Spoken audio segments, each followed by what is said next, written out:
some folks from there we go. So welcome to the Brink pitch prep for SDAC. Tonight, we're going to talk about market opportunity and team slides. I can see we still have a good number of people in the waiting room. It's like there's a single door and one person can enter at a time, even though it's Zoom. So welcome, everybody. All right, so I'm going to give it a couple more minutes. Looks like we're getting everybody in. So, okay, so welcome. I'm Amy Duncan. I'm the director of the Brink. I have a few little opener slides to share with you before we get to the content of today's presentation.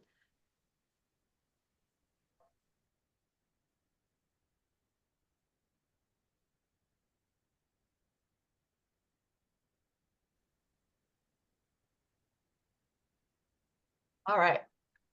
So this is the Brink pitch prep for SDAC, a weekly series to help founders pitch investors and SDAC if you decide to apply.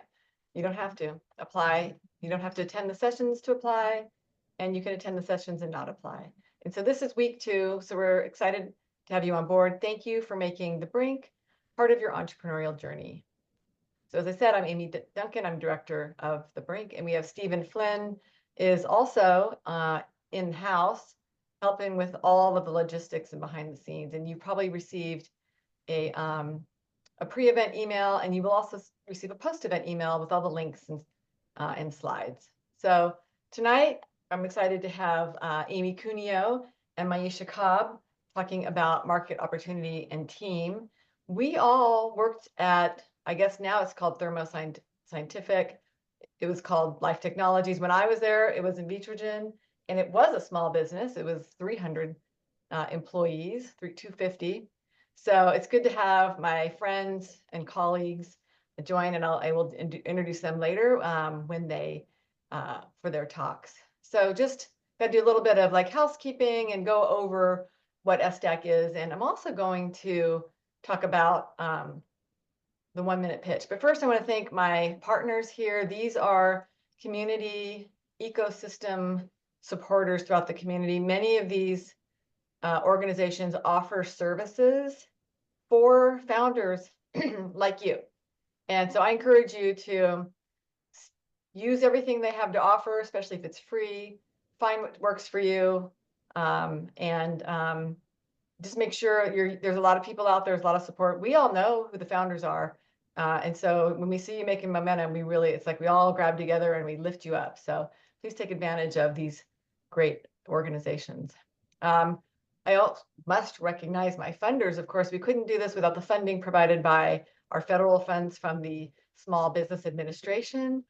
We have 3 grants here, and then we also have several grants from the state of California, including our Accelerate Hub. And we are part of the 10 center network, SBDC network here in San Diego and Imperial counties. So this is another, I just show this because it really has more people on it, more organizations that are part of the innovation ecosystem. This was put together by Startup San Diego. It kind of runs you through this arrow here, like how, early stage through VC growth and IPO. So I'm so proud to be part of a robust community, active community that's here to help you. I mean, there are events all happening all the time. So today, I'm going to do a little quick intro, and then I'm going to introduce Amy Cuneo, who's going to talk about the market opportunity. We'll take a little break to transition over to Maisha Cobb, who will talk about team. And then I'll make some closing remarks, and we'll end the event at 7:30.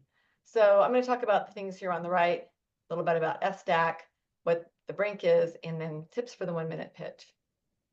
So the Brink, we are a small business development center. We're a specialty innovation center, and we provide free and confidential, in case you're in stealth mode, one-on-one advising and training to help innovative founders access capital like SBIR grants and angel investment to build investable companies. But really, the reason why we're funded to do this is to drive economic impact.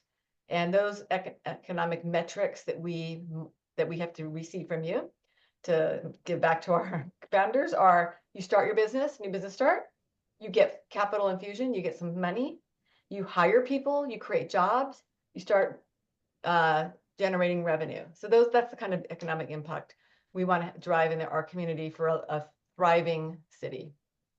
Okay, so what is SDAC? So SDAC is the San Diego Angel Conference.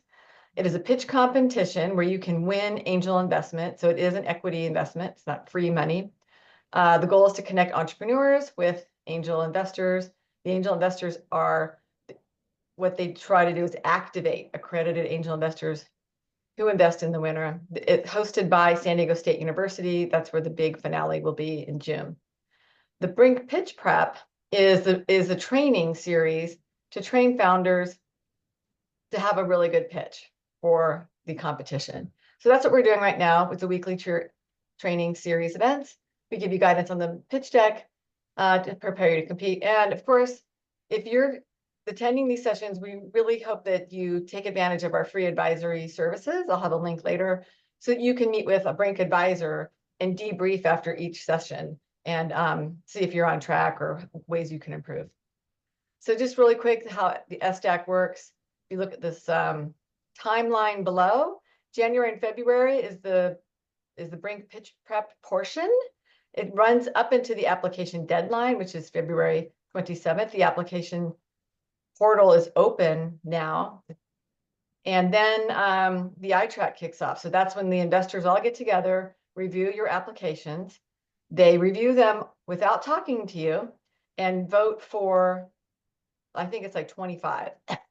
And those 25 come in and do a 3-minute pitch. And then they vote for 12. Those 12 come and do a 10-minute pitch. That all happens in April. And then they vote for 6. And those 6 will pitch on stage at the SDAC finale on June 6th. But during the month of May, they're going to roll up their sleeves and do due diligence on those 6 companies. So for the newly activated angel investors, it's really a learn by doing process. It's a great way to throw them in the hot seat. All right, this is the application portal just opened. This fuzzy QR code worked for me when I tried. Maybe Stephen can put the link in the chat. The deadline is February 27th. Go in and look and see, what, I think there's a small fee, like $49. If you were at our event last week, Sylvia Ma went over the different sections of the application, and she will have a special session on the Gus portal on Monday later this month. It's going to be a Zoom session. It's going to be on a Monday. So don't push this to the last minute, and make sure your every field is complete. All right, so I lead the Brink. We're hosted at University of San Diego. We're community facing, so y'all are who we really serve. We also serve the students, but we're focused on the founders. The SDAC is now being hosted by San Diego State University by Kathy Pucher, who's Executive Director of Entrepreneur Initiatives. And she's running the pitch competition. She's identifying, activating angel investors, and really they pull their money together to create the fund that is awarded to the winners. Okay, just to go over the series of what we have coming up. So if you look over here on the left, it's weekly. On Monday, on Monday the 27th is the optimizing your Gus profile that I just talked about. Next week, it's going to be in person at USD. We're going to talk about customer discovery, and we're going to have Prasad Sankara, who's going to talk about product. But this is, if you're a science or tech founder, we're going to talk about product, because sometimes you say, don't talk about product at all. Because they say that because founders have spent half their time just talking about the product and not the investment package.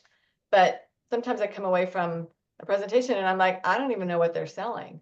And sometimes you're like, how does it work? If you're a tech person, like, what are you selling and how does it work? So how do you talk about that without going into the rabbit hole of product? So here's what's coming up. I hope you can attend all of them. And for the Zoom ones, we will have recordings. We have other events, training events that we provide, like Lean Essential Sprint and an SBIR writing group, legal office hours, and of course our ACE pitch competition coming up in the fall. If you are interested in SBIR funding, we have 3 events coming up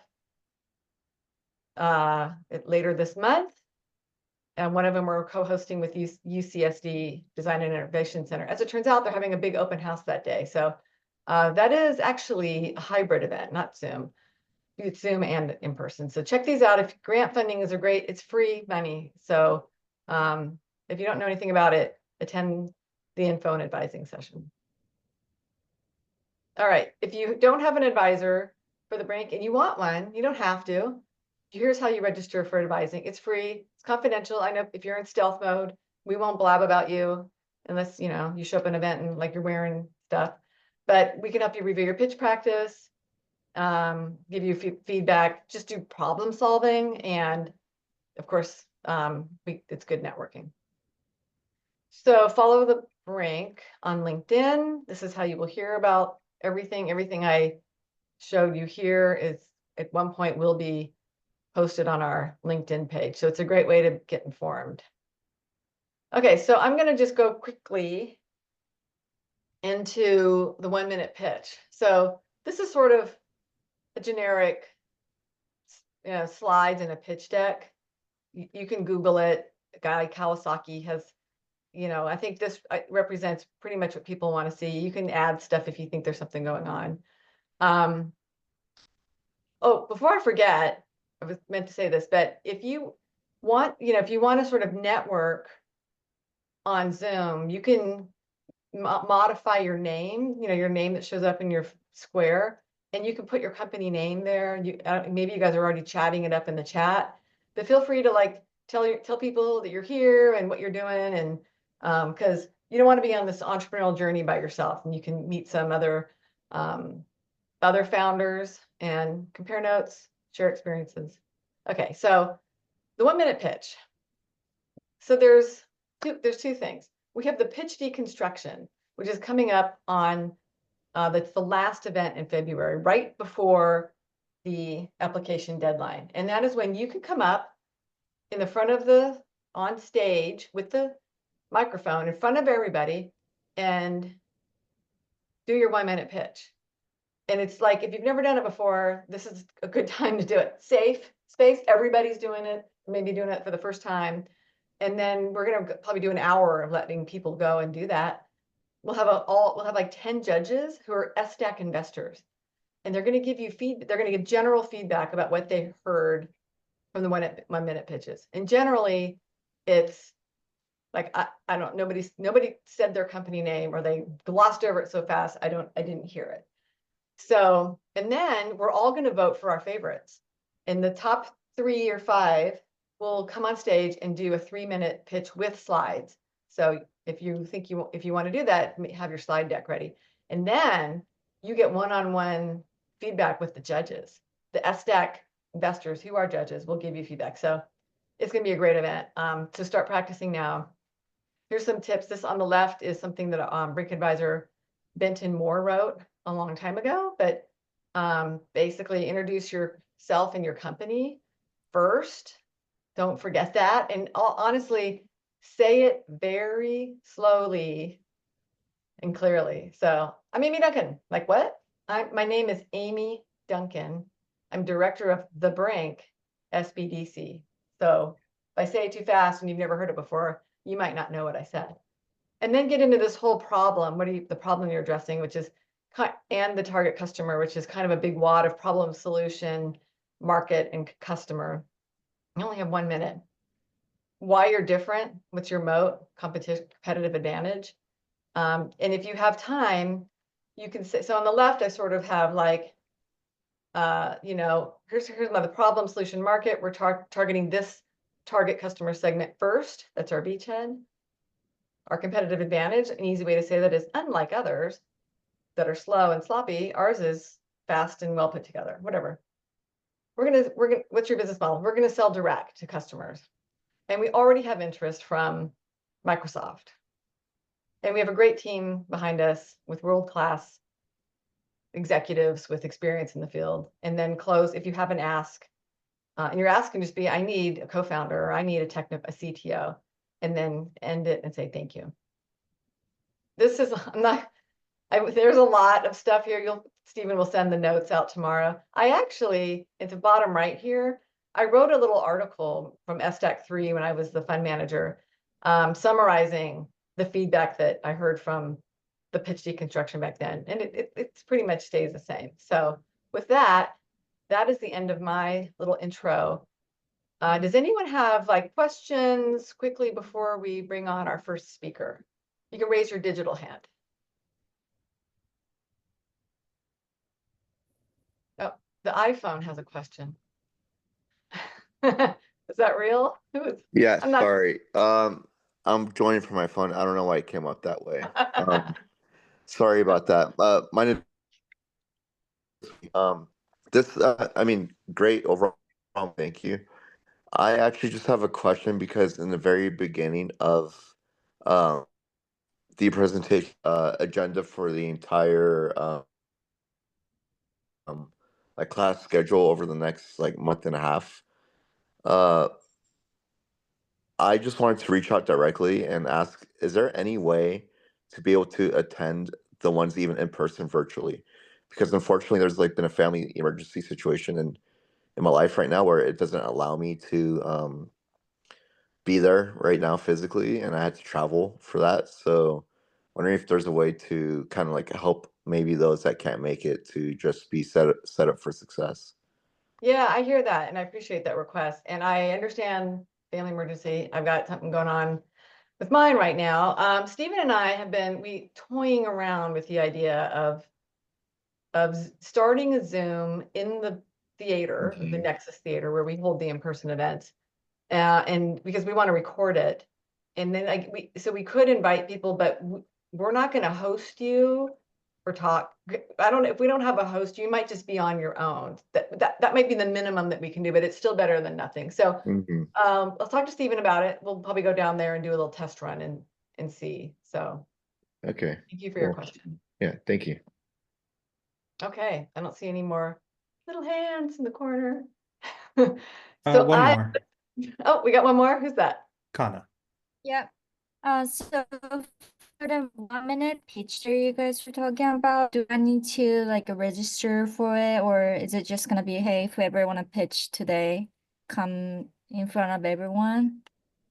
Yeah, you just show up and get in line and if you do have three, you don't have to do the 3 minute. Just say you knock that 1 minute pitch out of the park and everyone's like, yes, you should go on and do the 3 minute pitch. And you're like, wow, I don't have slides. That's okay.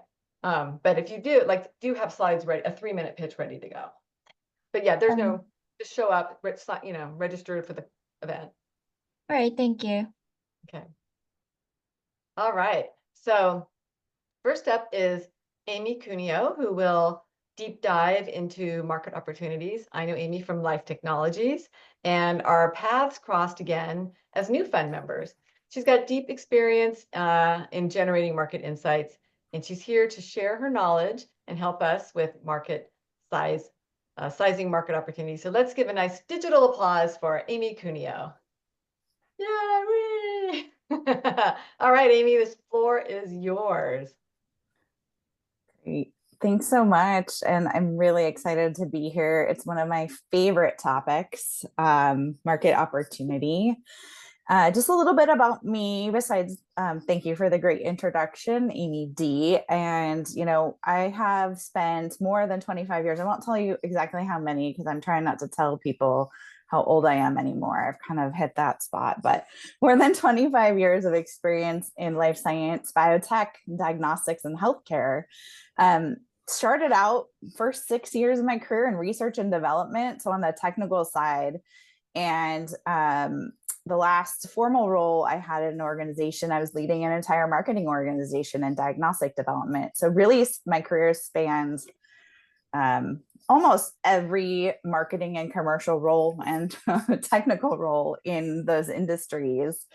And I've been really lucky to focus on an area that I think requires both that commercialization mindset and the technical knowledge when you're in a technical business, which is really market insights. And how do you translate that into something actionable and then communicate it to people so they understand what you're offering? And that's really where my passion comes, and sort of bridging that gap. I was very fortunate while at that journey of Invitrogen to Life Technologies to Thermo Fisher, so the few hundred to 40,000 employee journey, to work with IDEO, so a very well-known design firm. And we developed a training program for our product development staff at Life Technologies, really trying to create innovation as a pillar of the culture. And it's just a different way of thinking. Not that it's unusual, but I think building it into how you operate day to day is something that's unique, and something I'm hoping to convey to you about that's really important as you're on your journey. So we'll talk a lot about that. It's really informed the way I think about defining market opportunity, and I'd like to share a lot of that experience with you. And maybe a couple things. I'm an independent consultant right now. I work a lot on market insights, product and commercialization strategy. And I think there's really two things that I'm able to come in and help organizations of all sizes. And first is just questioning your own assumptions. So we all have a lot of experience, but sometimes we make assumptions that we shouldn't. And you need an outside point of view to ask you about it and to give you feedback on that, because we don't all have the same understanding. And the assumptions are where you run into trouble.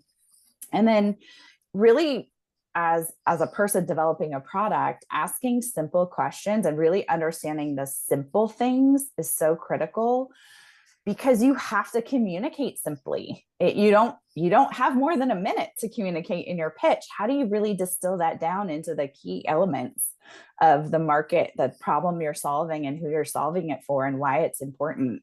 And if you can't communicate it simply, that's just another place you go wrong. So those are the thoughts I had while putting together our discussion today. And I'm, really want a very interactive conversation. So I'm hoping to, maybe come across some things and ways of thinking differently. So let's get going. All right. All right, so we talked about market opportunity, and we're talking about calculations, right? How do you calculate a market size? But I think about the calculations as being the end result of understanding your marketing opportunity. They're not the beginning, they're the end. And why do I say that? Any financial model is only as good as the assumptions that you build it on. And when you're talking about your market, it's a lot of assumptions usually. You're making assumptions about who your targets are, what they care about, what needs to be part of your product, how you're going to deliver your product, how people will use your product, what they'll pay for your product. Same goes for services. It's really anything. And so all of these assumptions are baked into your calculations. And that means first, you have to know your customers and your market and your product very deeply. Usually people know their product. As Amy was mentioning, right? You could talk forever about your product and why it's great. And that's important. It's really that intersection of what your product can do to where the need is, and then what people are willing to engage in. And that really is the sweet spot. And that's where you need to get to for your market sizing calculations to be believable. So, just start with a quote. I love, any Y Combinator advice is good advice. And so if you don't make something people want, you're dead. But even if you do, you have to get it to them. And that can be harder than it sounds. And that really speaks to those assumptions and thinking about the whole experience. It's not just the product, but do people understand how you're describing it?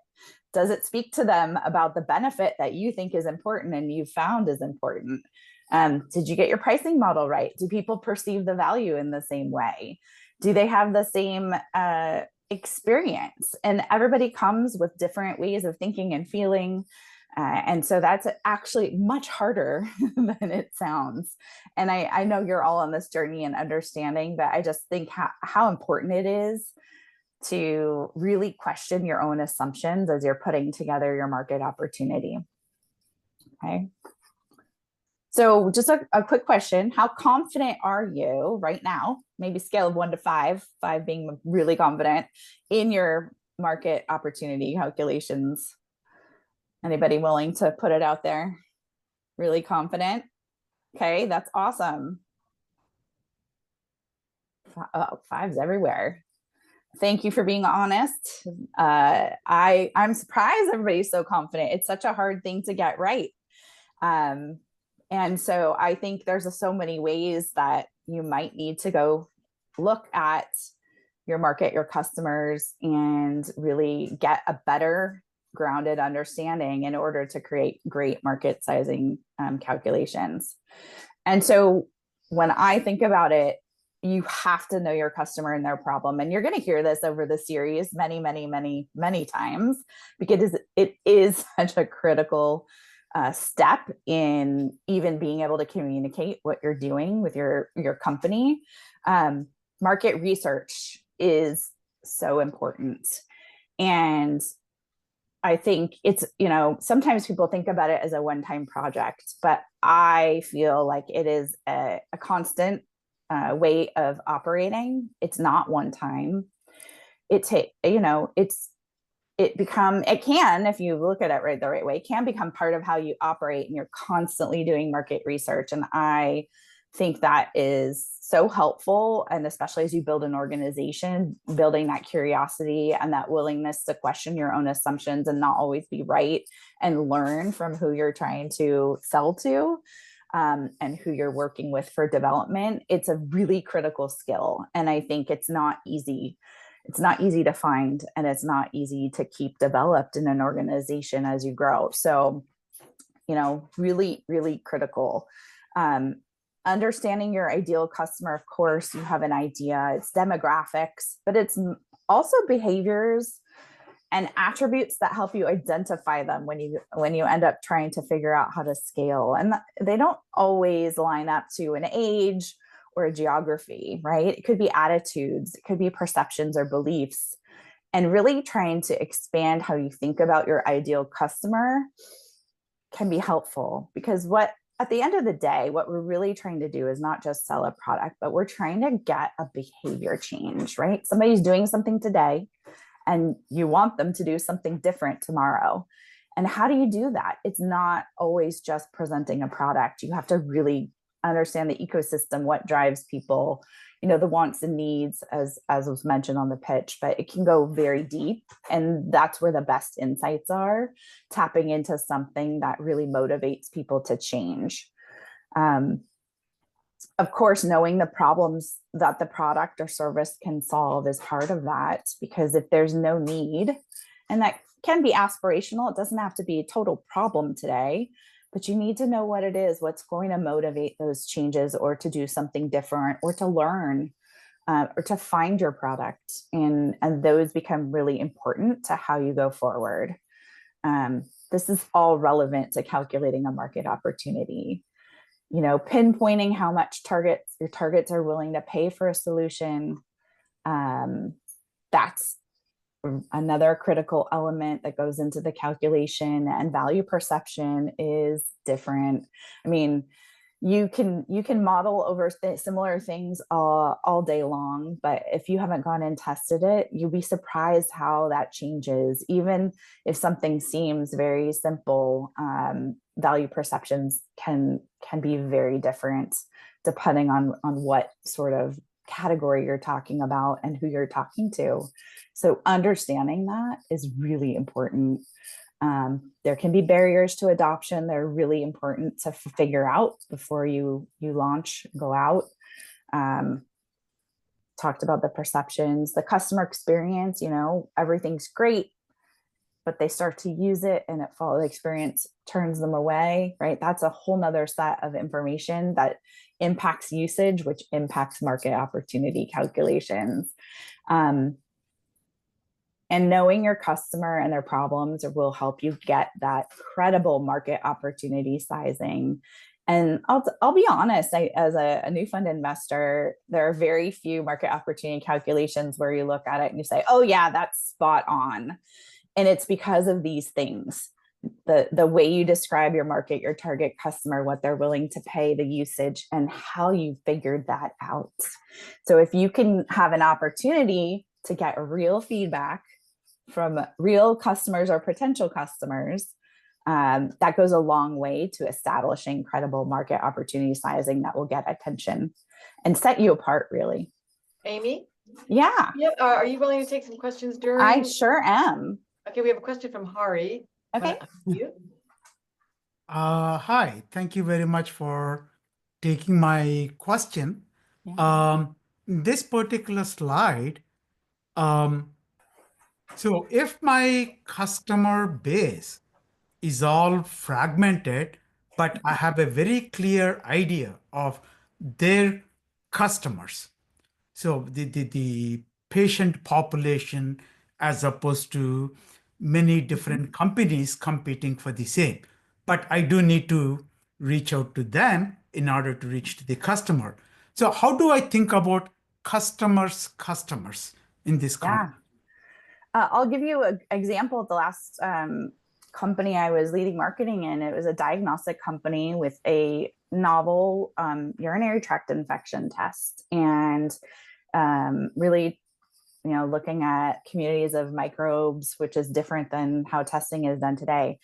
But obviously, there's a patient at the end of that test, right? And so, sure, you can say, of course, someone with a UTI wants that test, but there's a urologist who we're targeting in the middle, and they have attitudes and usage considerations that are very different than the end patient. And so you have to understand those. There's things like, I don't believe anything new is needed, right? And how do you get around that? I mean, sometimes you don't focus there in the beginning and you go back once people have caught up with education and science. But sometimes it's, I actually want to be doing surgeries. I don't want to be working on UTIs. And you don't know that until you go talk to people. And so I think, like you mentioned, you really need to map the ecosystem of who is part of adopting the solution, because you will find there can be barriers that will stop you from being successful if you didn't uncover them before you start. Hopefully that answered your question. It did. Thank you. Yeah. Okay, so I'll keep going. Okay, so, one thing Amy wanted me to kind of share with you, which I think is really helpful, don't let it be daunting, is in a really well-funded organization, what kinds of research might you be doing? And I've laid it out in this framework here. You will have market opportunity research, we'll call it, where you're doing things like assessing the market. You're looking at usage and attitudes. Competitors, really important piece. You're looking at the wants and needs. So sometimes it's gaps in a workflow. Sometimes it's, what people want. It's aspirational. Sometimes it's a problem you're solving. And the segmentation of those customers. So we talked about fragmented customer base, mapping all of them out, understanding everyone's expectations. What do they look like? Where do they sit? How are you going to reach them? What are the ways you're going to identify which category of segment they belong in? All of that, really important. But as you go along, right, and it's not just about the calculation, but as we said, you're only as good as your assumptions. Your assumptions change over time along your path. And you want to keep checking in with customers, potential customers, even non-customers, to see if your assumptions changed.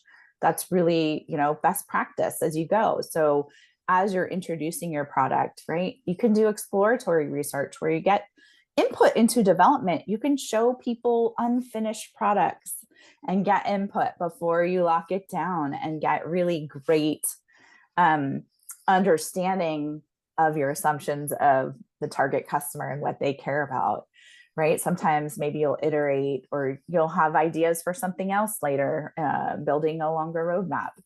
Concept testing, you don't even have to have a product. You can test an idea. So laying out, how do you explain the problem, the benefits, and how you're going to prove that it's going to do what you say, and get feedback there, gauge level of interest. Is it really going to change someone's habits? You know, do they have input on how important certain aspects are? Maybe you have to make a prioritization decision on which features you build first. Prototyping, right? Rough prototyping gets you so much good information.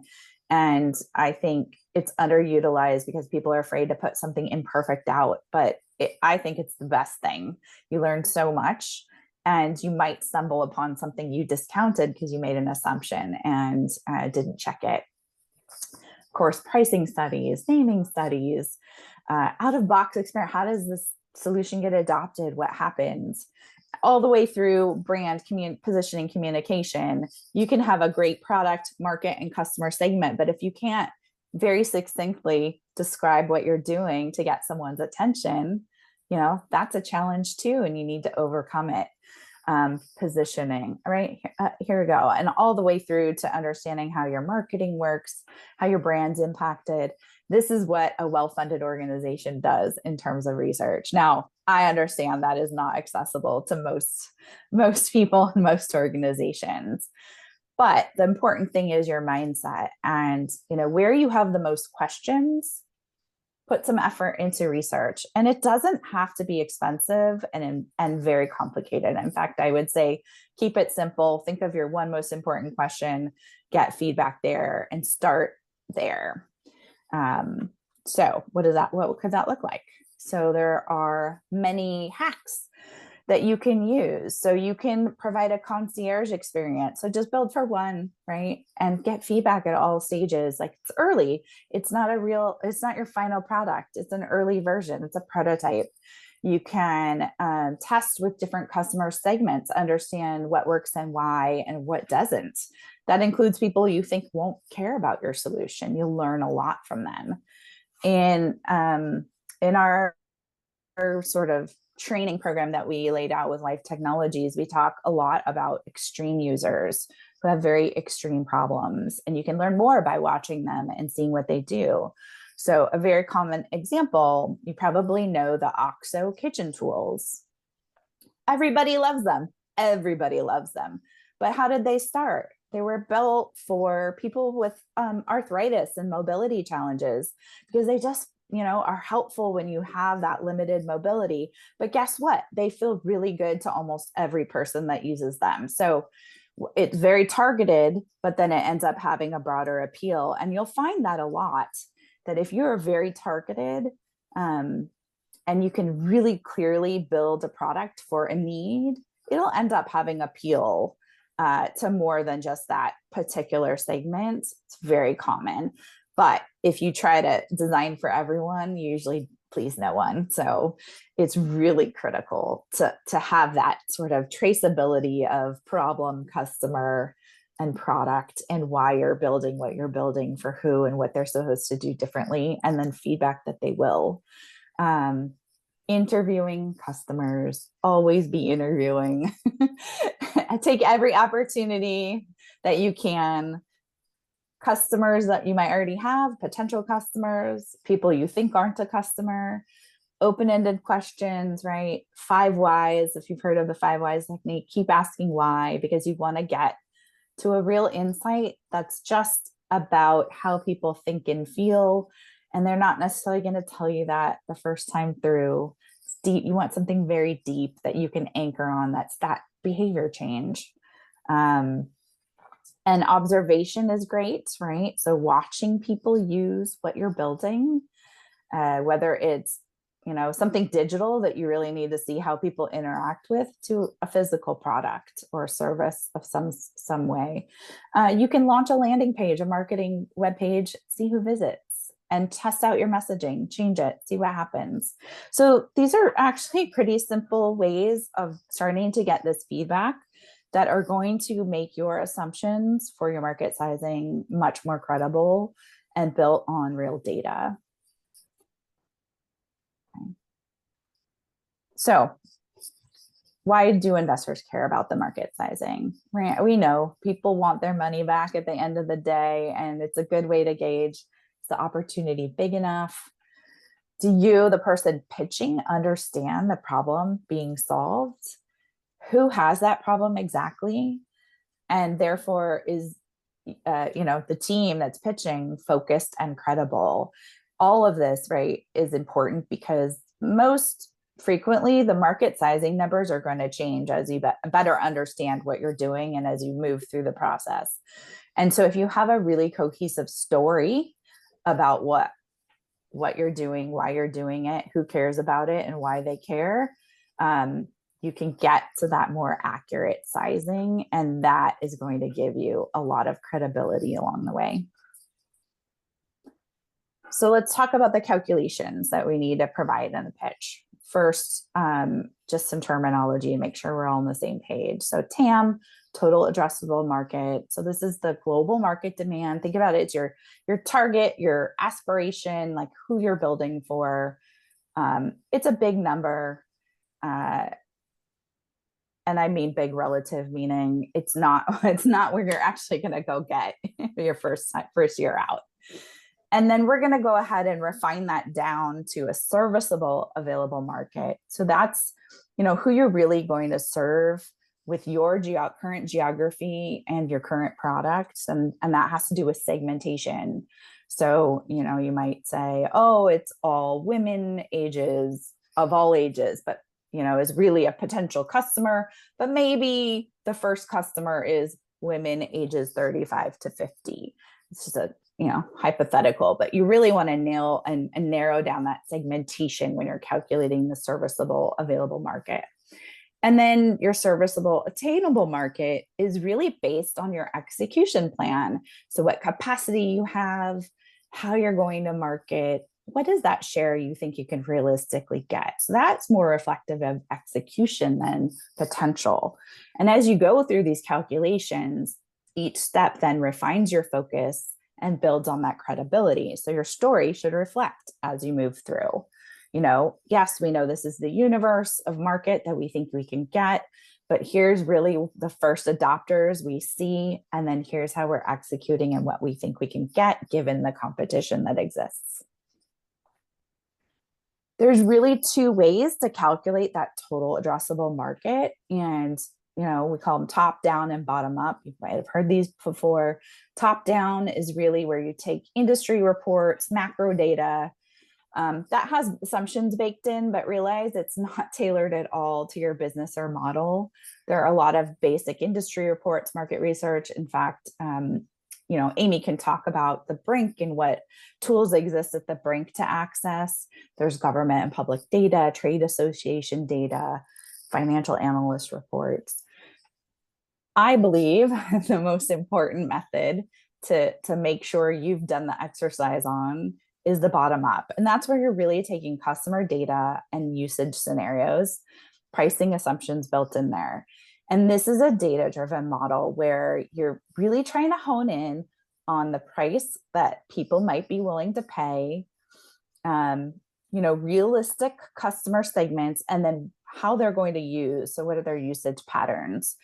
And that will give you a real market size that, you can refine over time when you learn more. And I think that's, one of the best things you can do for yourself is build a calculation that lets you improve as you get more information and you learn. And that's, I think when I'm reviewing pitches, if someone is started that and understands maybe where the biggest assumptions are, goes a lot towards credibility and understanding where maybe focus is needed, where more information is needed, where advisors are needed. Question, yes, go ahead. Okay, so I was working on this today, Mm-hmm. and so the total addressable market, I kind of like nailed it down to people who have separated within the last 5 years and they have children, right? Mm-hmm. And so there's like I don't know, however many, like 11 million people, and they're spending, 29 billion. But they're spending it on like, divorce and lawyers and like, just all these different things. And then there's the app market, and that's what my product is. It's an app but it's an app that can also assist with that larger addressable market. So it's like my SOM is actually bigger than my SAM.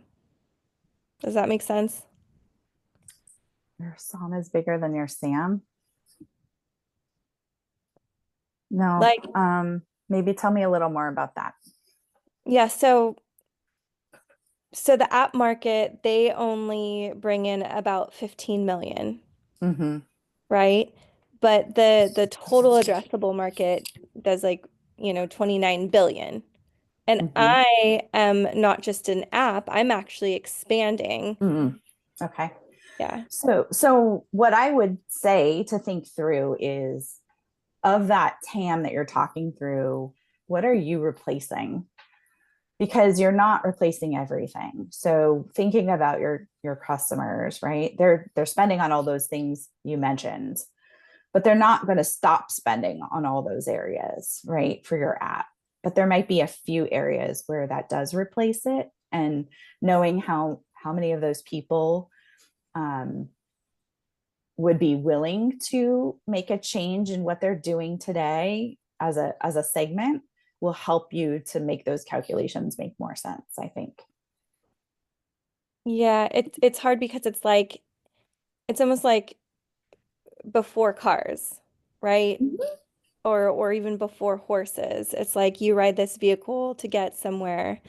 And yeah, before it was just like more difficult. So overall you're changing the travel. And so like with lawyers and stuff, it's not going to replace them. It's going to save the amount of time going back and forth, and it's going to enhance that experience and make it less costly. And that's where I think if your top down calculations or findings don't make sense, doing something bottom up will help you significantly. Because if there's nothing that it's replacing, say it's before cars or before horses, but you still know the number of people that might need it, and you have an best guess at what they might be willing to pay, and is it a one and done purchase, or is it something repeated? And you could put a calculation together to understand that. Okay. And it's a good point. You're not necessarily going to have already made calculations that exactly describe what you're doing. And that's why going through this bottoms up method and using your customer knowledge will really help you to build something that makes more sense. Okay. Oops. So, we've talked about this again, but just to reiterate, the SAM, right, that highlights your segmentation. So that's your narrowed focus on the segments that you want to focus on. And it doesn't mean you're only ever going to focus there, but that's where you're focused first. That's where you believe, people are more likely to adopt or have a really critical need that you can address now. They maybe don't need as much education. They understand they have a problem. And so when you put these calculations together, right, you're kind of narrowing it down, but it's hand in hand with your story on your problem, your market fit, and the demographics that are willing to adopt. And having research that says people will adopt this solution, and here's what they're doing now, and here's what they're going to be doing after adoption, will help and go a long way towards getting interest in your pitch. And then the last piece, the realistic market penetration. So, you might be trying to serve global populations with your product, but realistically, how are you going to do that from day one? You're going to start in a specific geography. If you have a service, maybe you're starting in San Diego, and that's really where this comes in. So, narrowing down to realistically align with your plan for execution, and that can change over time, right? So this number will change as you learn more, as you build capabilities, as you expand, as competition enters, competitive landscape, right? Like, where are you are you the only person doing this, or are you late to market? All of that will have a very big impact in your assumptions for your calculation. And so validating those assumptions key opinion leaders, maybe you can get some help there validating those assumptions, but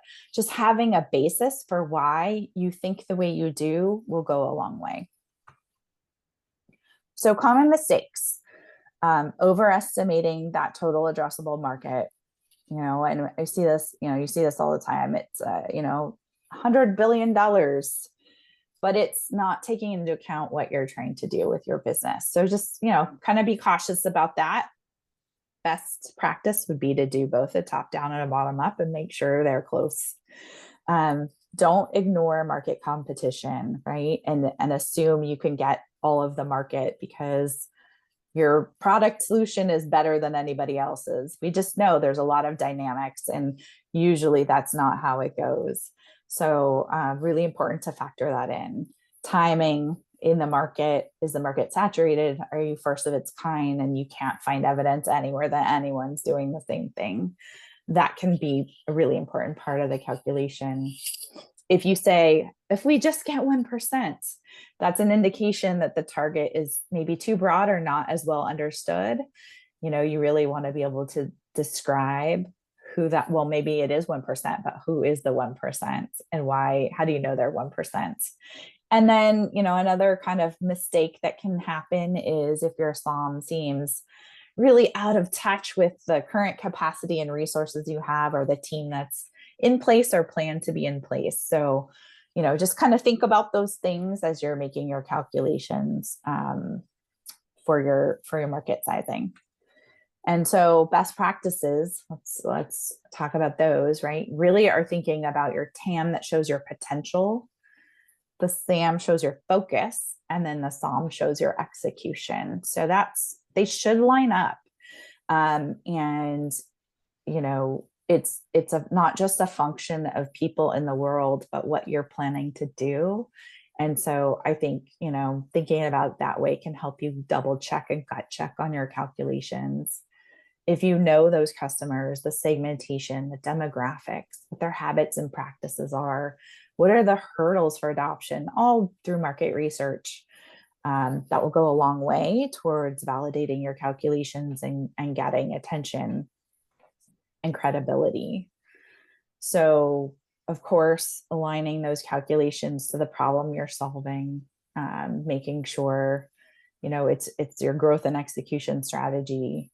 That's just having a tight narrative that all aligns. And you'll hear this, I think, in most of the sessions, right? Start with your problem, and then your customer, and then how you're going to do it. And it all should line up. So research, whether it's experts you have, data you find, people you've talked to, all of that really important to back up what those assumptions are. And that's going to give you credibility and transparency. So anytime you're building a model, assumptions will change over time. So you need to know what your assumptions are, why they're that way, and how they're going to change as you learn more. Questions? All right, it's time for Q&A. You guys want to raise your digital hand? Oh, okay, we got one. Lucas. Hey, so quick question on SAM and SOM. I feel like it's such a challenge to really get a clear-cut answer on those two, especially considering our hopefully our ambition and belief thinks that our execution of our SOM will be a lot bigger than what it probably will be in the end. So I'm curious on what your hot take is regarding how to really get a solid answer defining the SAM SOM. I would say tell your story to yourself and write it down. Write down your assumptions you're making about who you're going after. What do you know about them?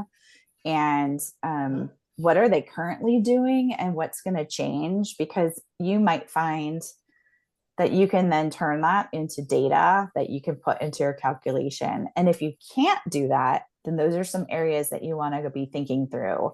So you know, I talked about one area, which is like demographics of, and it's a order of adoption. Sometimes that's the other piece. You might identify there's 4 different customer segments that are relevant, but are you really going to go after 4 right away? You're going to pick one and you're going to focus there. And so tell the story to yourself, and it, you know, I think, or tell it to somebody else and have them ask you questions, because I think it becomes more clear, and then it becomes a calculation based on that story. For those of you who don't love and live in Excel and don't build models for fun in your spare time. All right, we got Awesome, another thank you. question, Hari. Yeah, thank you. So my question is related to the last couple of slides, that you had some do's and don'ts in doing the market assessment. And yeah, I know these things, I have heard them, but I go to my assessment 14th time and I get the same numbers. I'm sitting on $1 billion, and it's the same story with every other entrepreneur, right? Is this the kind of advice we can expect from an advisor to kind of take a critical view of the assumptions that we are making? Yes, I think a good advisor will call you when they don't call you on it, when they don't believe the numbers. You know, anyone you trust. And it's very common. I will say you might run into situations where people give you no feedback on your numbers. I don't necessarily think that's a good, it's usually a good situation, because sometimes investors look at it and they know it's not accurate, right? So yes, find advisors that will give you really concrete feedback on the believability of your numbers. Maybe you do have $1 billion market, but it's probably hard to believe you're going to be doing that right out of the gate. Can I follow up on that one? Sure. With respect to the execution, the song, the other things in tech world is crossing the chasm. When do you know you have enough of early adapters? So does that apply to just the song, or should I consider Sam or Tam for doing that chasm breakpoint? Yeah, that's a great question. So when, you know, it can change, right? And that's part of the beauty about having assumptions and questioning them, because they might change in the future. You might have focus of particular customer segments, but you learn there's 4 more segments you can target once you get to that, you know, later adoption stage. And so your SAM can change. Your TAM can change if you know, start figuring out novel uses for what you're already doing. That's not as common, but can happen. And so it will change. It will change over time. And I think being, maybe, I won't say conservative, but balance that ambition and the realism with your first iteration is probably important. And then, you know, go wild once you start learning where all the potential you know, adoption can come from, because it will grow, and especially if you've built something people want. And like I talked about with the OXO tool example, it's not just people with arthritis and mobility issues that buy those tools, right? It became something much bigger, but that's not where it started. Another question from Blake. Hi. As a general principle, should SOM take the bottom-up approach and Tam and Sam take the top-down approach, as you guys were talking about earlier in that slide, in terms of the way you actually get that number? Yeah, I mean, if you can, I think like Tam and Sam, even if you know, you have top-down numbers you can access, do a bottom-up as well and see where they triangulate. SOM is typically bottom up, because you know your execution plan. It would be hard to get that from somewhere else on where you're focused and what your capacity is, for example, and what geographies you're going to be tackling. So I like a blend. Personally, I believe bottoms up more than top down if you have to, you know, make a call on it. In terms of representing that data, should I say, hey, I paid for Statista, this is the number we got, from these two sources in terms of our total addressable market. We've also done a bottom-up calculation using multiple available sources and our own understanding of the market itself. And should I show both of those or kind of do a summarization? I don't think it's always necessary to show all of it. It could end up wildly different, in which case, you got to go with the one you believe the most. But I think mentioning that you've looked at it both ways is helpful. Perfect. Thank you. Yeah. Yes, I remember we used to call that triangulating. Mhm. So we do have at the Brink, we do have access to, I think at Statista, because also we have access to University of San Diego library resources. We have access to, like, I think it's Vertical IQ and IBIS World and Statista. And if you make an appointment with Troy Moon, so I think is on the call, or just reach out to us, we can help you set up a meeting with him, and he can get access to that, and you can kind of help guide like what you're looking for, and we can get some big numbers for you. But I would also say, just show one number, don't show the whole thing. You got to just figure one out. Like, you triangulated, you got all of them. Just pick one, because it's going to be too messy if you show. I think that's what Amy said. So, okay, Dustin.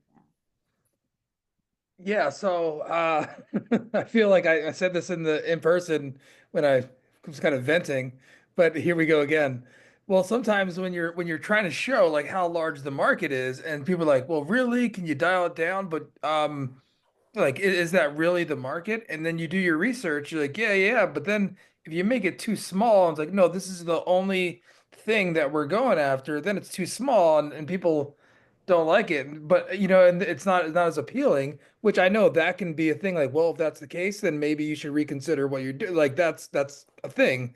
um it's just like it never seems like there is one formula, and like just getting there in all these different ways, I feel like I've landed on a really solid approach with what I'm doing. um but really it's like, and then people start to say, oh, but what about all of these other things that you can do with it? And then it's like, well, that makes it bigger, but also you need to be narrowly focused and zero in on your goal and on your vision.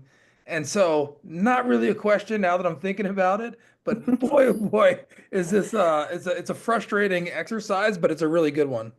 It is a Goldilocks problem because, like you said, it's, are you going to launch a business for a problem that's not big enough? But then when you throw out giant numbers, people tend to know that they're not realistic and not that's maybe even reflective of what you know about the market. So, it is a problem. So validating that. Well, but also It- the validation. Sorry, I just want to say this. It's funny that like when this happens, and I've done it over and over again, and you're like, "Can this be right?" And then when we paid research, they're like, "Yeah, you're right." Like, you actually may be underestimating it. I'm like, "Wow, see." So anyway, it's a good Yeah, exercise. well, that's a great problem to have. I think that's not usual. So, congratulations.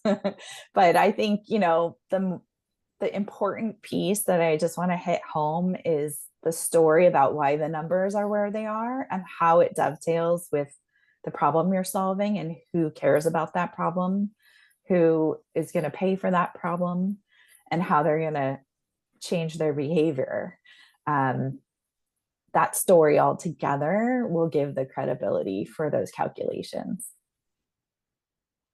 All right. Well, thank you, Amy, for your presentation and the deep dive into market opportunity and some customer insights, which will be a great segue because next week, our in-person event, we're going to have Benton Moore, I think, is on the call, and he's going to really dig into customer discovery and give you a little bit more information and methods to do that. So up next is Maisha. Do we need a break? How's everybody feeling? You want to just run into it? Let's keep going. Yeah, I think so. That's right. Let's keep, because then we'll have more time for Q&A. So Maisha, we're thrilled to have Maisha with us tonight. She is a powerhouse with 20 years of experience helping organizations unlock their potential through people and brands. We both worked at Life Technologies, but I really got to know her through New Fund and now because she's a Brink advisor. So let's all clap our digital hands for Maisha Cobb. Thank you. And no, we do not all just work at Thermo. We all have had other careers as well. So happy to be here. I love strategy.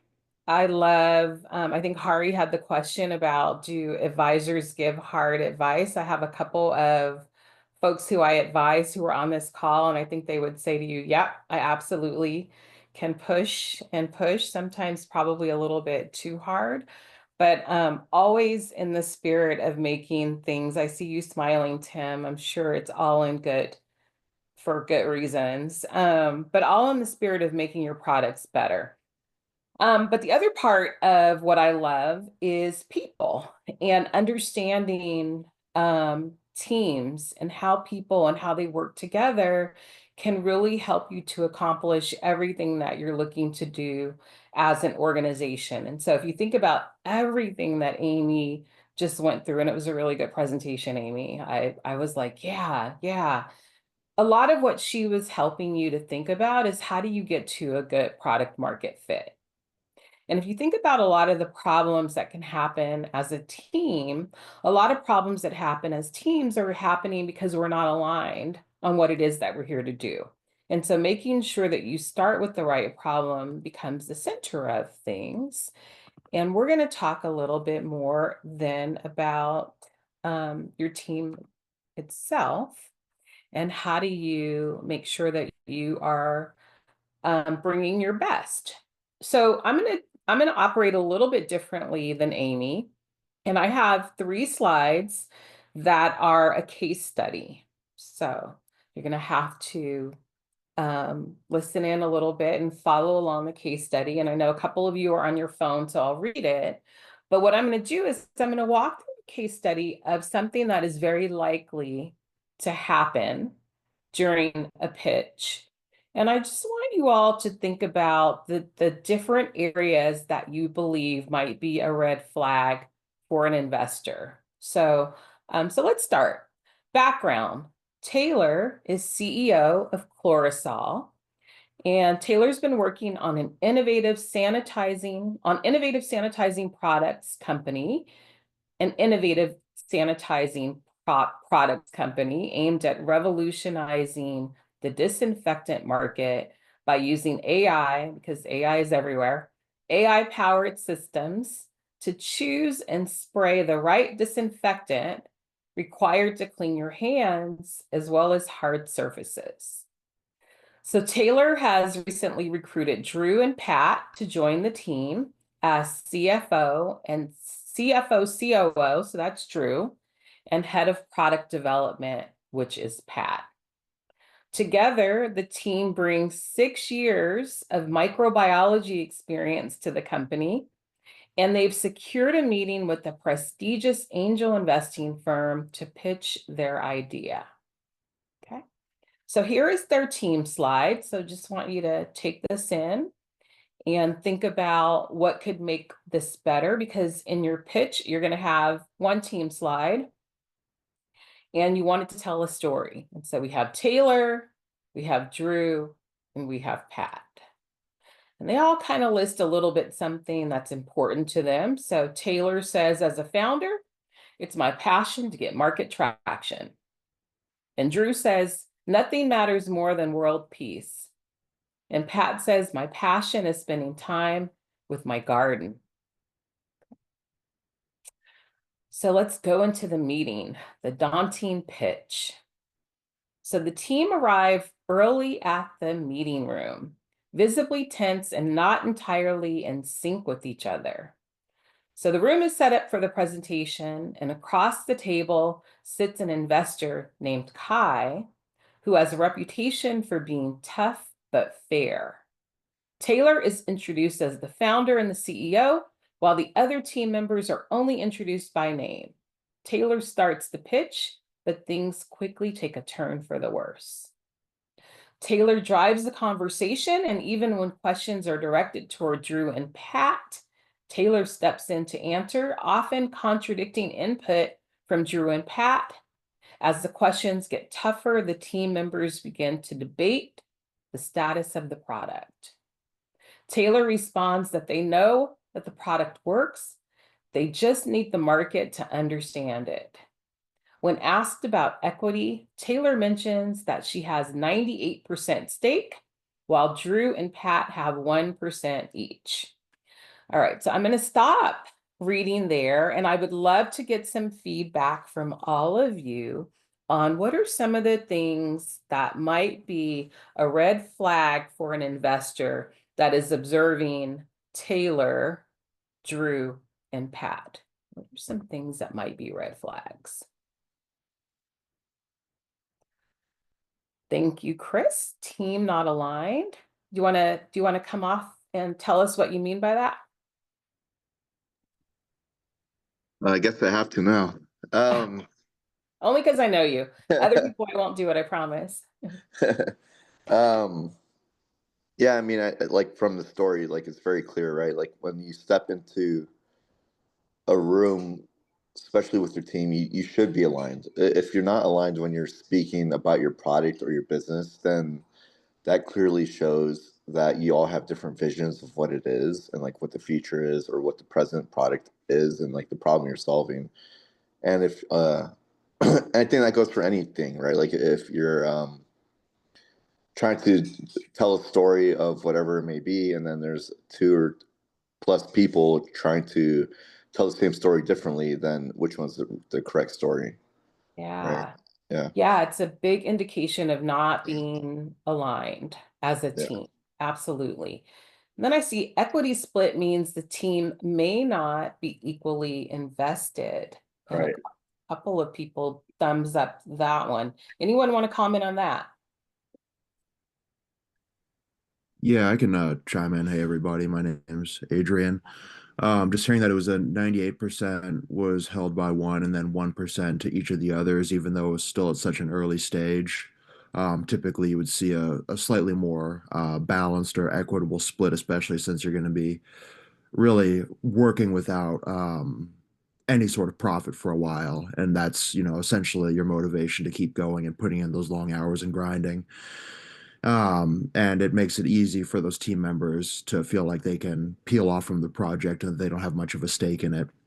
And so that to me would just be a major red flag of saying, hey, is everybody going to be committed to this for the long term? Do they feel like they have a stake in the game?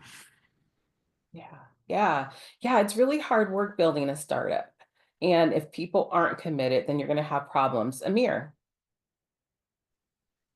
Yeah, I'm just going to piggyback off Adrian. I really liked his explanation. Yeah, if the other two people only have 1%, that's almost like nothing, right? And especially at this stage. And for investors, they're not just buying just the product, they're also buying the team. Kind of like how when you go buy, like, let's say, like a car, they say buy the salesman, not the actual car. You want to see who your team is, how they will, handle situations and conflicts. Obviously, one person has a huge monopoly in stake, 98%, and the other two are very minimal at best. Absolutely. Couple other, Grace. Yeah.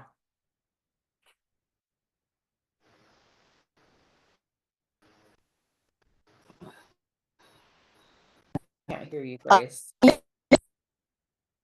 Oh, okay, Grace, if you want to type something in chat, I'll be sure to read it.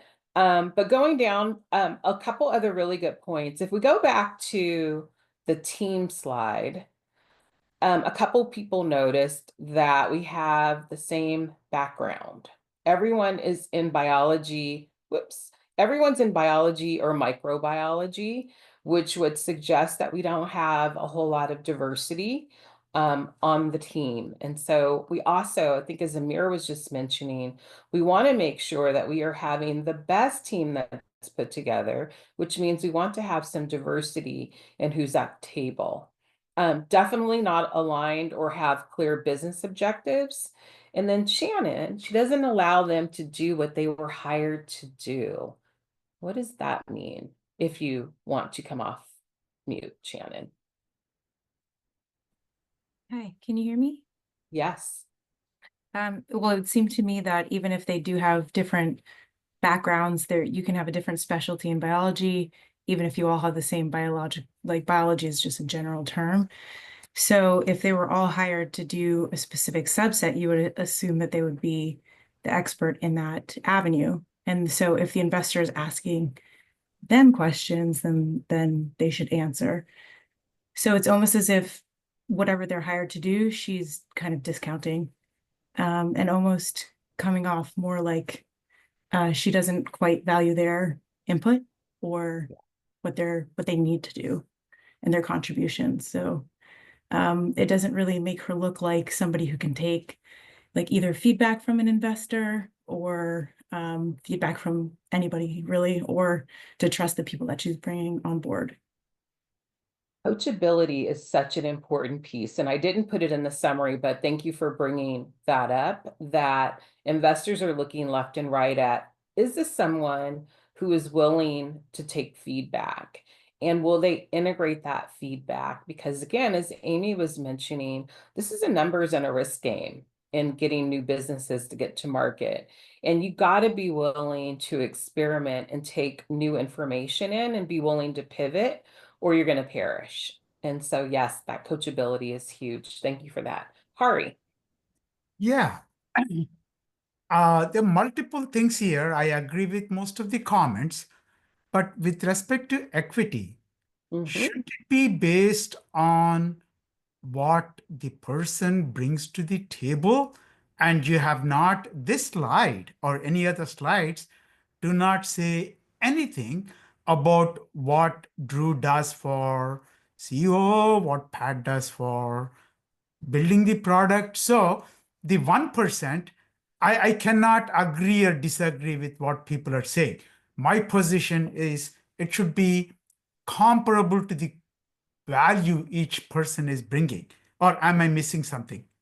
No, you are absolutely correct. And we're going to talk about equity coming up. However, with that being said, one of the things that founders tend to believe is that it's okay to be a single founder. And so Lucy wrote in, are they a team or a CEO and staff?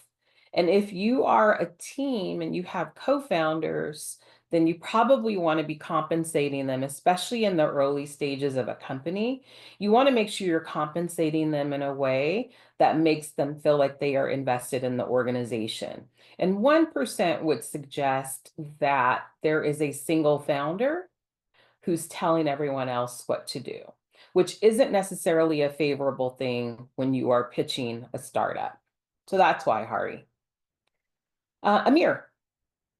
Really quick, one thing that I also want to point out, Drew, it says that he's a COO. I'm not sure if investors really like this, the variety of the staff here, the team here, because at the beginning of a startup, you really may not have much operations. Yes, you have product development, you need a CEO, but operations is more maybe down the line once it's kind of like rolling.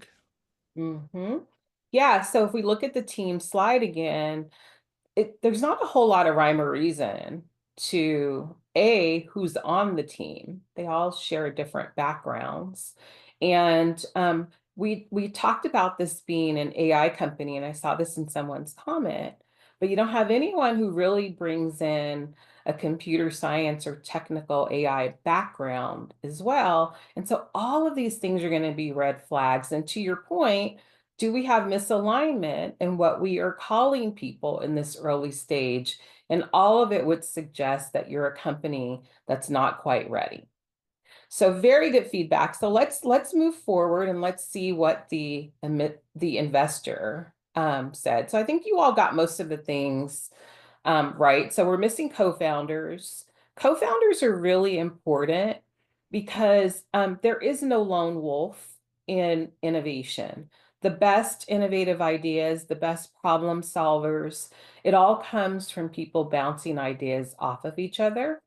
And so if there is no co-founder, we're probably going to be thinking, will this company really be able to grow? Is this a person who can work with other people? And to the point earlier, is this person even coachable? The team lacks experience and they also lack advisors. And so there's a reason why we get advisors, especially if we don't have great credibility as founders yet. We want to have some advisors who bring credibility to the fact that we're not going to just get this investment and squander it because we don't know what we are doing. Lack of role clarity. And the really big problems here in this team, as we talk about team, is they are going back and forth around the product. They have poor communication.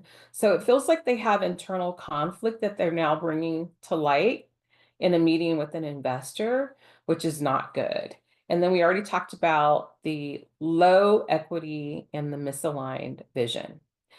So our investor says, it's clear you all have a strong belief in the product, but I'm concerned about the team experience and dynamics. I need to feel confident that the team can weather the ups and downs of startup life. If there's this much friction now, I'm worried about how you'll handle the challenges of scaling and growing your business. You don't bring diverse experiences. There is no real co-founder or motivating equity model, and you lack advisors that can help you get to growth. I'll have to pass on this round of funding.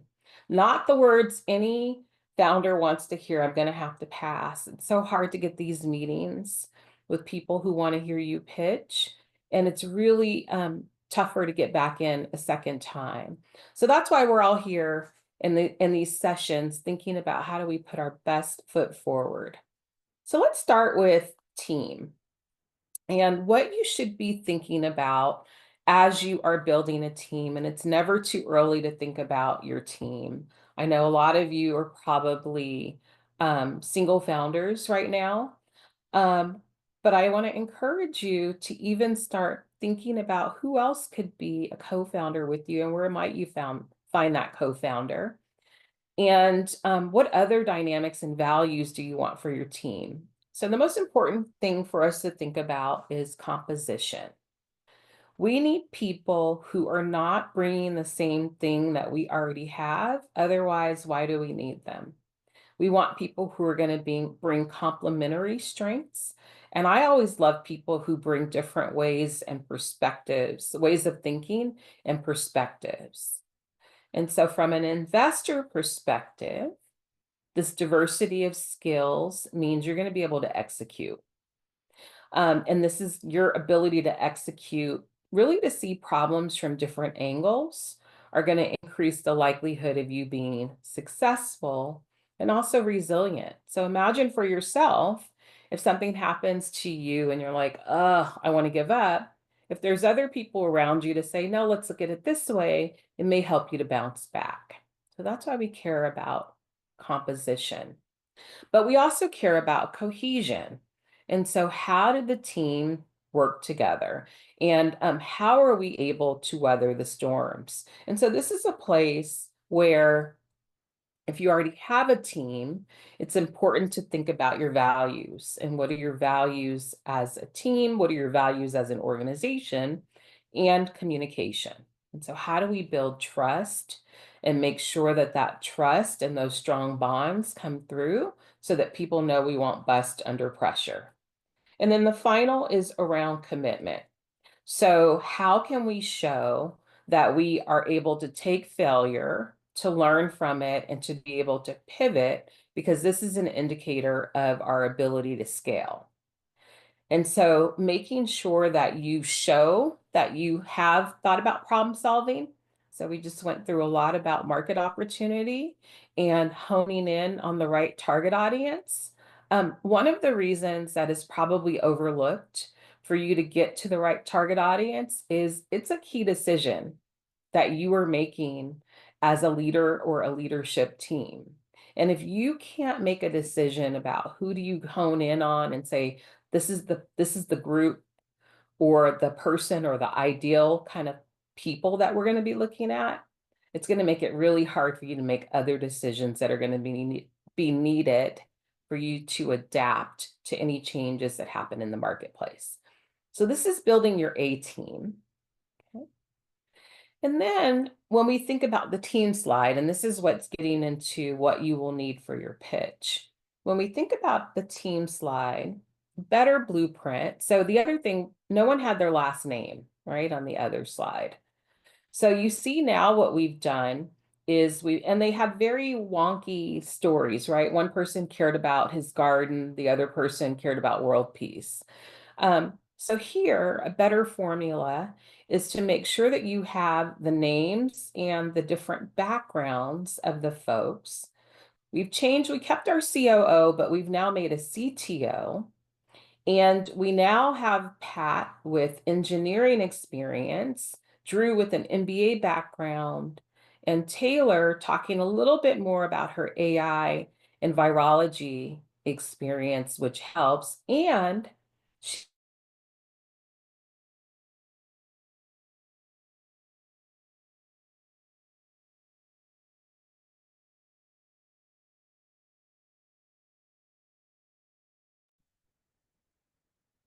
care about talking about an exit here.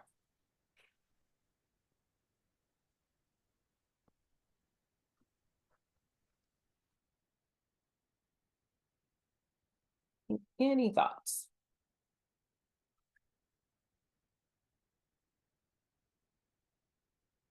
What is an exit? It could have been just me, but I think the meeting might have just died or frozen. Oh, no. Yeah, just Yeah, your last froze. little phrase there, Maisha, you sort of went silent for a second, so maybe just repeat the question for the group. Yeah, I'm sorry. Let me I'm gonna try to swap my my Wi-Fi again too. My question was, why would an investor care about someone having experience with an exit? Yeah, Matt. There's a lot that works up to that to be able to be successful at it more than anything. So it's not just something you plan for overnight. It's a big strategy of showing that you're making money for a couple of years versus not making any money is the biggest one a lot of people think about. And just maintaining that momentum of growth and being able to prove that. Yeah, those are great ones. I see in the chat a couple of things too. Despite the benevolent sounding nature of an angel investor, most investors, whether they are angels or VCs, are betting and taking a risk that they're going to be getting their money back.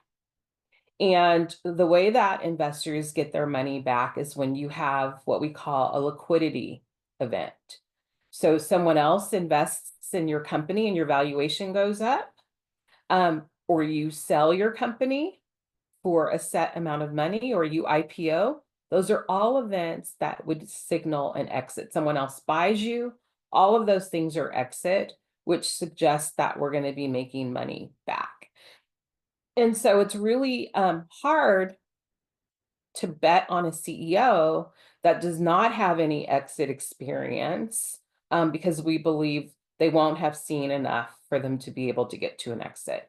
So that's why we care about exits. And you can get that either through your own CEO or through some of your advisors. So the other thing that we've now introduced here, in addition to telling a better story about our founding team, we also have introduced advisors into the mix who can supplement our lack of experience as a team. And so we have. Oh, we lost you, Maisha. She's frozen. We'll give her a second to come back. Which is the kind of company that we are building as well as that we need to be able to get to an exit as well. Let's see. What do you give advisors? Faster, I'm sorry, what's your first name? I know that's your company, Faster Drivers Deli. Maro, can you just tell me a little bit more about what do you mean when you say, what do you give advisors? Like, do you give them money? No, so that's actually one of the things that I'm looking into. My advisors, there's different options. Some of them want me to create a board of advisors and get a seat, and some of them do want equity, and that's what I was referring to. Very good question. Thank you for that. So let's just talk for a second about the difference between advisors and boards of directors. When you form a C Corp, you have seats that can become your board of directors.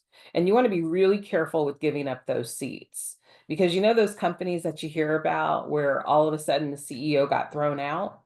It's typically because they have some folks that have become their board of directors, and those directors have made a decision to get rid of them.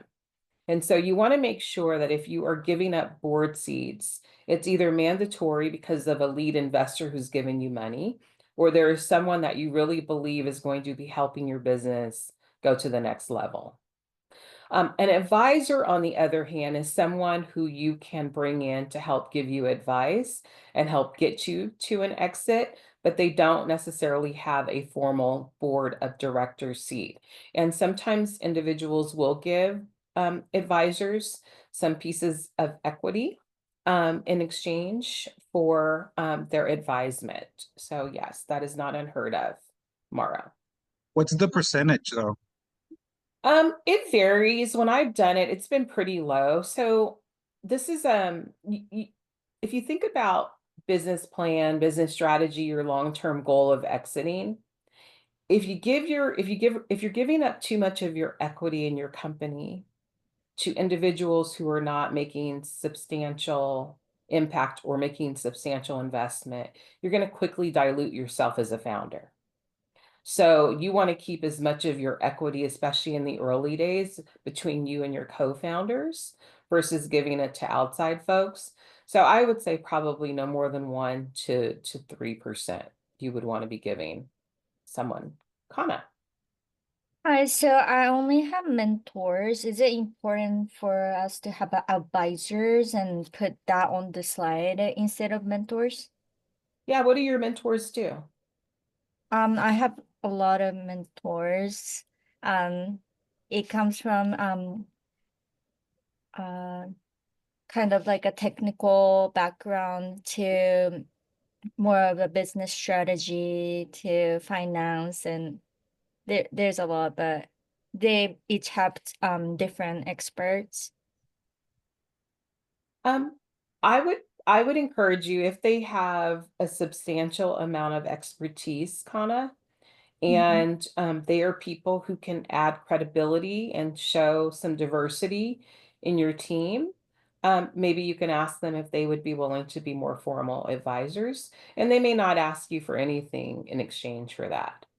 Okay, thank you. Which, you know, giving a pitch to the Brink, we serve as advisors for folks as well, and we don't take equity from you in exchange for that.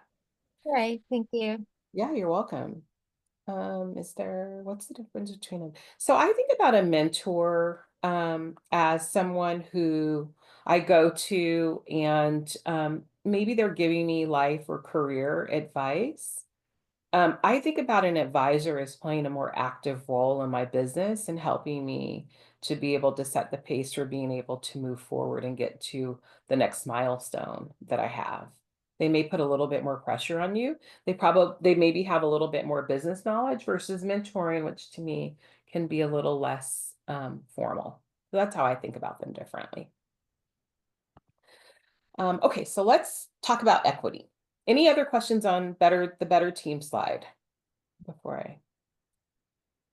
Okay, so just to summarize this really quickly before I move in. Title, we have co-founders now, we have their full name, we have their experience that relates to the product and the problem that we're solving again.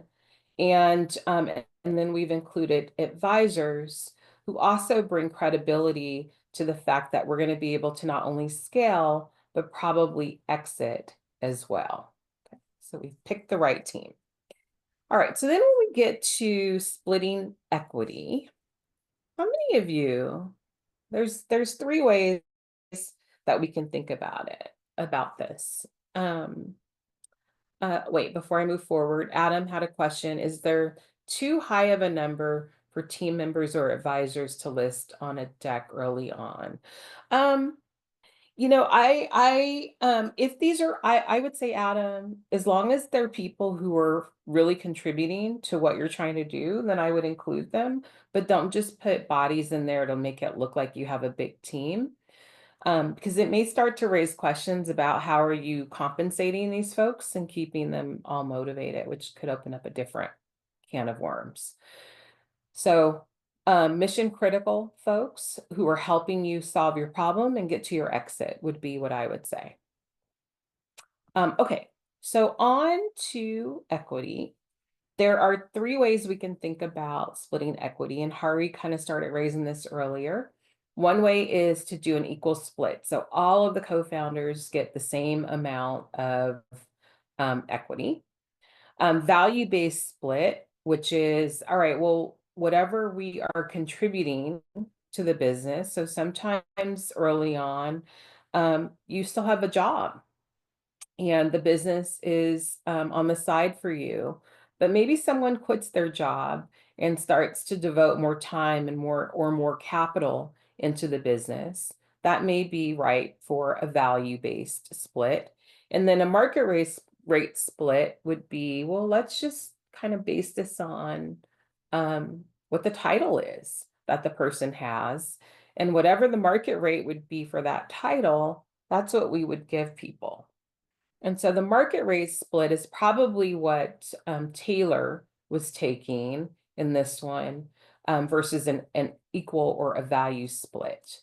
So let's look at, here's some data from Carta.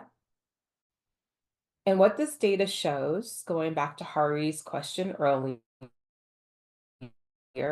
is most of the time, equity is not split equally. And so there is always one person that's going to keep a little bit more of the equity. And we do that because we want someone to have the ultimate decision-making authority. And so if everyone is equal, you could see yourself getting caught up into gridlock very, very quickly. And as we've already talked about, some folks, usually our CEOs, are devoting a bit more time and energy to the organization than other people. So here's some, rough figures. There is a great tool on gust.com that walks you through different scenarios of who's on the team and what they're doing. And on the back end of doing that, it gives you the split that you should use. So it's a really cool calculator. The only other thing that I want to mention here around equity splitting is make sure that you are putting in some type of a vesting period. I have seen founders who have given people equity and those people leave and you can't get that equity back. And now these are people who have a say in your company because they have equity. And so make sure that you are setting a cliff or different time periods at which those shares will vest and not giving them up all at once. Any questions on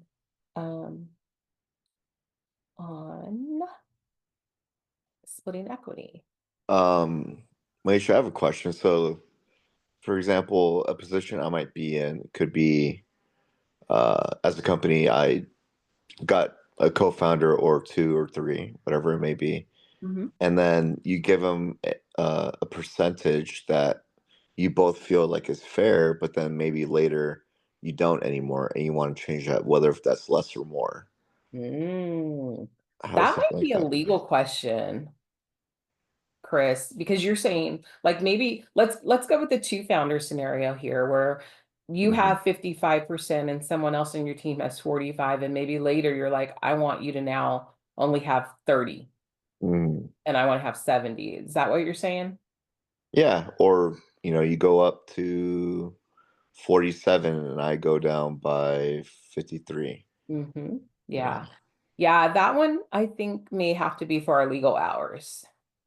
Yes, we do. I'll just chime in. We will have a Kit Ryan, who is an attorney with Pillsbury. He's also the fund manager for SDAC 7, and he will be speaking on the 27th, so 2 weeks from now.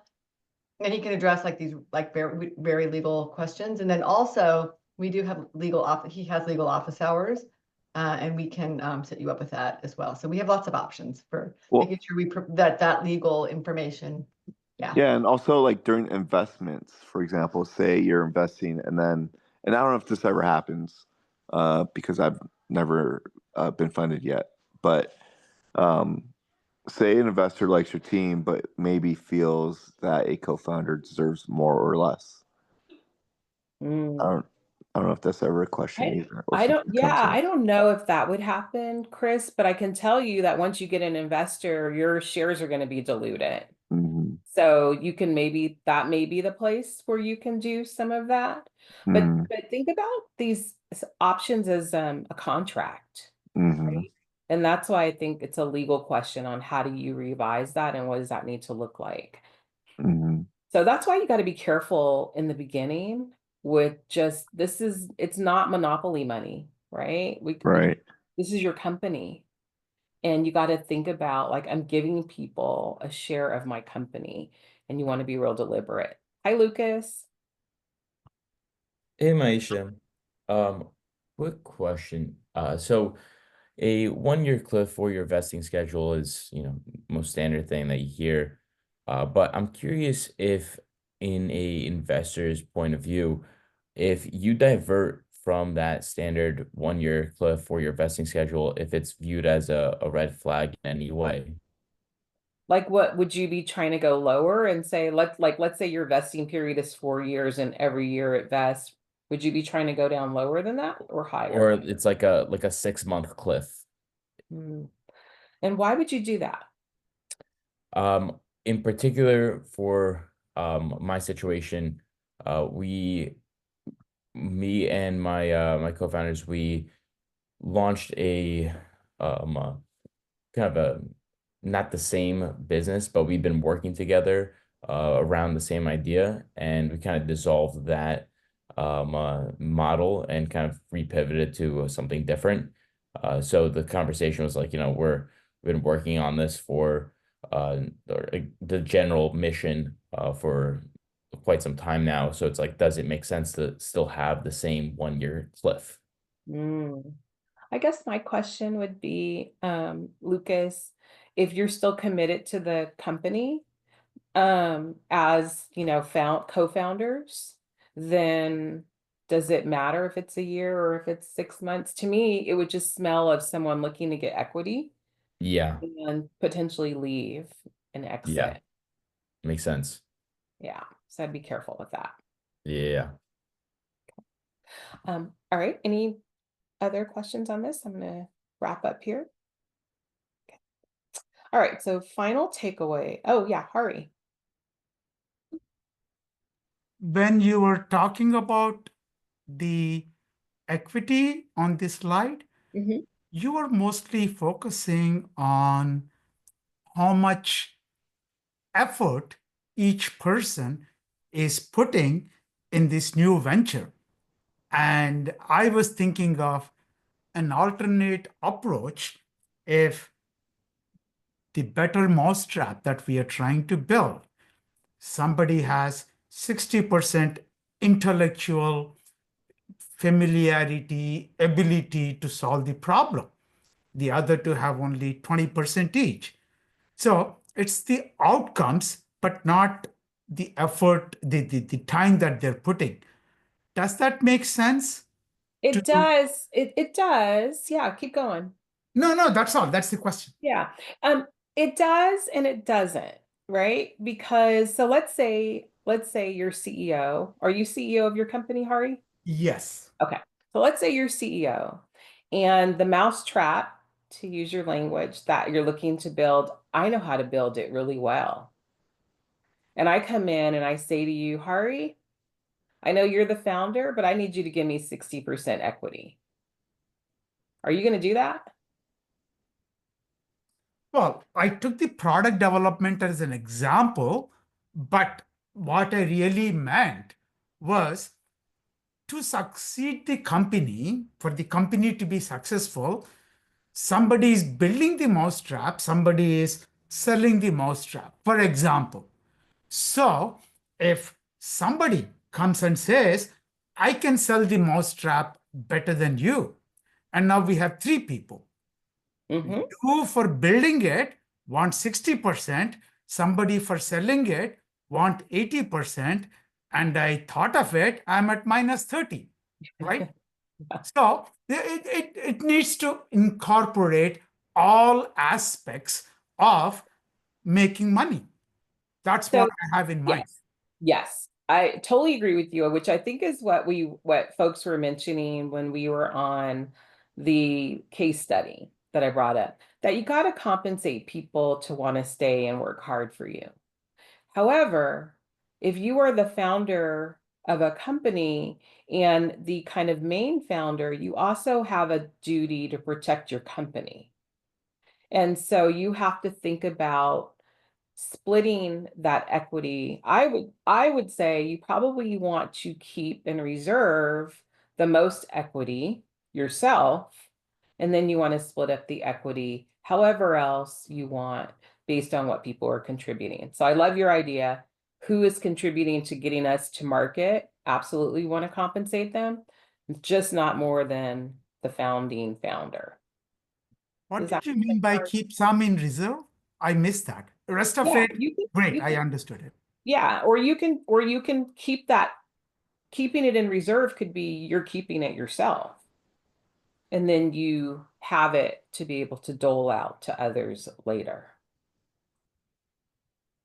So that's why you want to keep it. Dustin. Did I freeze again? No, I was on mute. Oh. So on the equity split, okay, so let's say you got some solo founders here that are doing their thing. You're pushing the train down the tracks and putting up all the money. You get the provisional patent, you do all those things, and then you go to your advisor and people, the investors are like, yeah, you have these vendors, but if we're gonna fund you, you're gonna need to find partners because of all the reasons you just said. And then you bring them on because you need somebody like a product design, you need somebody who helps with the software, you do those things, but you've already put up or this person, let's call him Justin Jutton. So you bring on these other folks, but like what they're doing is very valuable and you want them to be involved, but really it's not anything that you really couldn't replace them later on. Like somebody else can build the software and you can always hire another company. So that's one of those things where I'd imagine, and again, damn it, why there's no real question here, but I think there is. But it's like when you're looking at the equity split, and let's say some of these other folks have like 10%, and you're giving them 10% because, yeah, they're bought in and they want to have more, but it's like that vesting schedule. So I don't know. I think that 1% example was pretty drastic, but if somebody had 80 and the other two had 10, but you were willing to like let them on their vesting schedule or give up more later. Is that something that you could explain to investors that they'd be able to digest that? Potentially, right? But again, remember we were talking about co-founders earlier when we were talking about that equity. And most businesses are going to take 5 to 7 years to really get rolling. And if you're only giving people 10% and you're not making anything, are they going to stay for 10%? Or are they going to want to bounce? And I understand that someone is probably putting more upfront, and that person should absolutely be keeping the majority stake. But this is where conversation happens too. So those dynamics that I talked about around team and how cohesive you are and how you communicate with each other, all of that starts to come into play here too, because this is a decision that you're making as well. Yeah. Okay. That's good. That's good to hear. And especially because they understand it and they know that and they're okay with it and they love it. So yeah, you want to have a conversation. That would kind of come out in the wash, I suppose. Yeah, you want to justify and have a conversation. I think it's kind of what Hari was saying too, right? And then later, as your company gets bigger, then hopefully you IPO and you're giving out different types of stock options and units. Yeah. Mauro. I have something similar, but it's a little different too. I started my company and I hired a software developer to build it. Now, and that's what allowed me to be a solo individual. But now that I'm going to start pitching to investors, definitely wanted to add more people to my deck. But the problem is, or a question I have is, are they still considered founders? Because now that I've already moved forward up to this point, because what I'm going to be doing now is really hiring them to work for me. So when are they founders and to get the founder benefit? Yeah, that person would be a staff person in my mind, the contractor that you've hired. So you want a co-founder who's going to be someone who's going to really help you be thinking about the strategy of your business. Where are we going? How are we going to grow? How are we going to, really get deep into a market? They're really your kind of thought partner. The problem with that is that I haven't been able to find anybody like that. The ones that I found that think and align with my goals are advisors or mentors. So this is where I'm kind of like, it might be just I have no co-founders, which is a fact. And the dev, it was done by a company which kind of they failed to deliver on the due date. They failed to deliver on the year, almost 2 years now. So this is what hindered me. But I just wanted to know if the people that are going to be hiring moving forward, are they technically co-founders? But it sounds like they're staff. Yeah, it's not, no, based on what you're saying, they are not. And my question, but you said you only have a software developer right now, yeah? So the company is called Crowbotics, and we hired them in November 2022 to finish or to develop our app and deliver by June 2023. And they failed to deliver, and somehow they made it seem like it was my fault. But yeah, that's and they were offering, and I was planning on keeping them if they deliver because they have a fractional CTO service for $5,000 to manage at least my early stage. And since we're planning on launching with 175 restaurants and about 800 drivers, that's going to make us a little bit over $1 million here in Vista, California.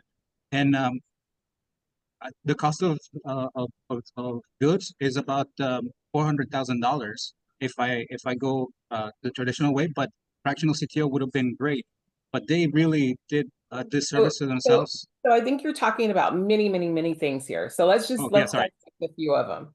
Yes. So the first thing is, it does not sound like you have co-founders. Okay.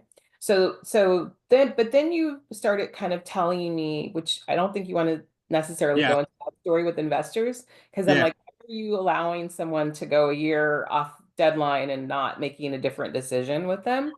But I think you got to think about, I mean, if you're telling me you're going to scale to $1 million very, very quickly, I want to understand what other bodies you have around you that are going to help you get there, because you're not getting there by yourself with that. No, that's what the advisors are coming in, because most of the thing I'm going to have a hard time with is vetting people, making sure that what they tell me they can do, they can do. Yes. So I feel like this would be a great advising session, I think, for you to talk to someone at the Brink, because to me, this is not passing sniff test as an investor right now, what you're telling me, right? Because I'm like, well, you're telling me, I'll tell you the vibes I'm getting. So before I tell you, the advisors I do have, they're all from Verizon, Dell, and the Brink. And the ones that I'm gonna put their name on, that is what I think is gonna be my saving grace, because all of them are professionals and come with plenty of potentially. Anyway, if you want to do a follow-up with me, just email Steven. I have a couple other thoughts for you. Thank you for that. All right. Sorry, everyone, that took us down a different path a little bit. Any other questions on this before we just kind of wrap up? Okay, final takeaways on this. So you want to show up like you're cohesive, resilient, that you are a team that's bringing a rock star team that has a lot of different background and skills that you're bringing, because that's what's going to be needed to problem solve for the long haul. So diversity, clarity in roles. Be sure that in your team dynamics, you have communication and that you're resolving things as they pop up. And do leverage equity as a tool to keep people engaged and motivated in your organization. just last thing, at the end, I think you're going to get these decks. Here's just a couple of slides for you, or sorry, resources for you to think about. So the books are all about leading and team dynamics. And then the websites, obviously HBR has a lot of different things, but Y Combinator, which Amy spoke about earlier. I talked about Gust, which I didn't list here, but it's a really good site. And then Angel List, just so that you can understand what some of the theses are for folks, so that you can make sure you are applying to the right angels.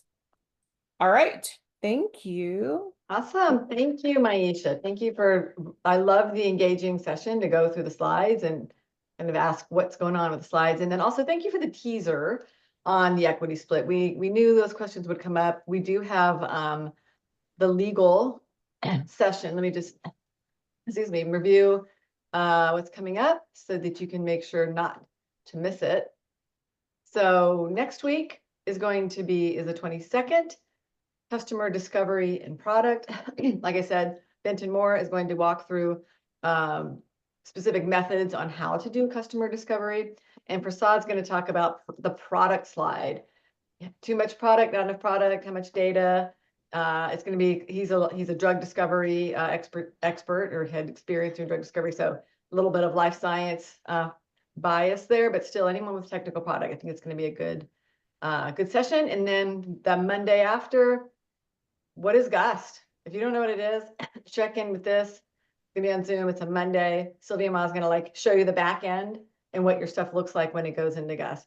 And then of course, that Wednesday, the next, it will be a Zoom session. We're gonna go over your financials, what your financial slide needs to look like in the ask. And then also because Kit Ryan will be here, we can ask him lots of legal questions. Of course, he will not give us legal advice, but legal information. So I want to thank everybody for tuning in and integrating the Brink into your startup journey. And we will see you next week. Have a great rest of your evening. Thanks, Amy. Thank Bye. you. Thank you. Thank you.